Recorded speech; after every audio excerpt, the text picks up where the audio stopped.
Welcome to the Big Four Accounting Firms podcast, brought to you by big4accountingfirms.com and the Big Four Accounting Firms YouTube channel.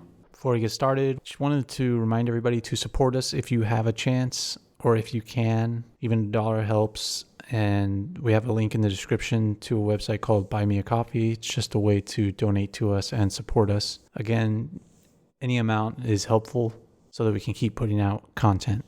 And there's also other ways for you to support us in the show notes to this podcast or on YouTube in the description.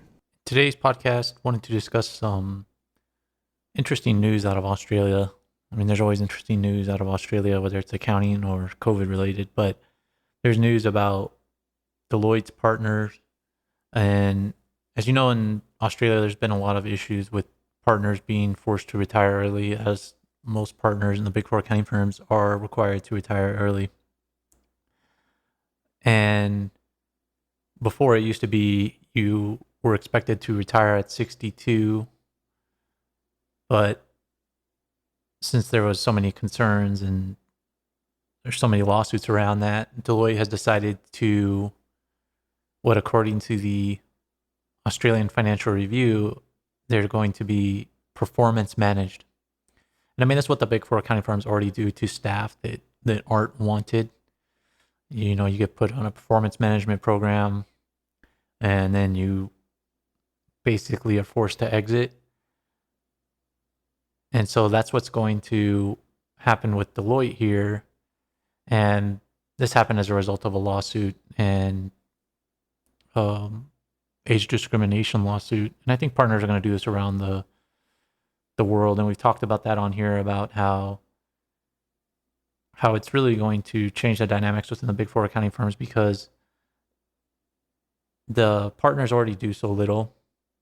Don't get me wrong, there are a lot of partners that work hard and try to win clients, but the Big Four accounting firms are built on delegation, and so the partners do less than everybody else, and they make the most money. Of course they do. And so if you're not forced to retire, then what's the point of retiring? And I'm sure that's why some of these people are suing for age discrimination, because they maybe they don't have anything else lined up afterwards, because a lot of partners retire and then they have other things they do. They consult the firms that they used to work for. They work for a large public company. But I mean, for some of them, they're never going to have a better job than a partner at the Big Four accounting firms. And a lot of them, when they exit the Big Four accounting firms, are kind of on cruise control. And so I can see how they're going to be performance managed, because I think they're going to keep an eye on the partners and their metrics. Really, that's all that really matters with partners. A lot of the time is, are they bringing in revenue? And I'm sure there's going to be, whether they're going to be bringing in revenue or whether they have billable time. But I mean, billable time means less than actually the amount of engagement revenue that they bring in. So I'm sure that's the way that they'll do it. They'll have some kind of quota that they have to meet, and if they're not meeting it, then Deloitte is probably going to take steps to get rid of them. But it's also a tricky area, because I don't know how you say that's not age discrimination as well. There's a lot of risk here, I feel like, because you have the older and richer people holding up the system. So I think it's going to be interesting to see how the Big Four accounting firms treat this. And I can see it holding up partnership for people, because everybody that the Big Four accounting firms makes partner has the potential to sue them later down the line. And they're going to be more careful because they don't want to have more risk. But additionally, they're going to be more hesitant to make people partner, because there's going to be too many partners in the pipeline. They're going to have these older people that used to retire and manage accounts, and you need somebody else new to manage an account, so you make a partner. But if you have older partners around, they're still going to have their accounts, and their smaller clients aren't going to need a new partner. So I think there's multiple ways that this could hold partnership up for people. And I mean, if people don't see the route to partnership in the Big Four accounting firms, then they're going to leave. So I see this as creating a lot of different problems. It's going to be this, and the way to solve it, I think, is through this performance management thing, but also peer pressure.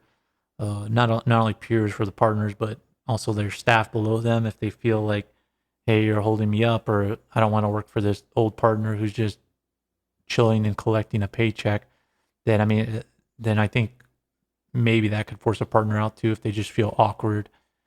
But I think partners are also very good at politics and also very good at sticking with the big four accounting firms. I mean, that's how they made partners. So I think there's also a lot of cases where the partners are just don't care what other people think. They're going to be working from home a lot, and they're also going to be utilizing their client relationships to stay in the position where they are.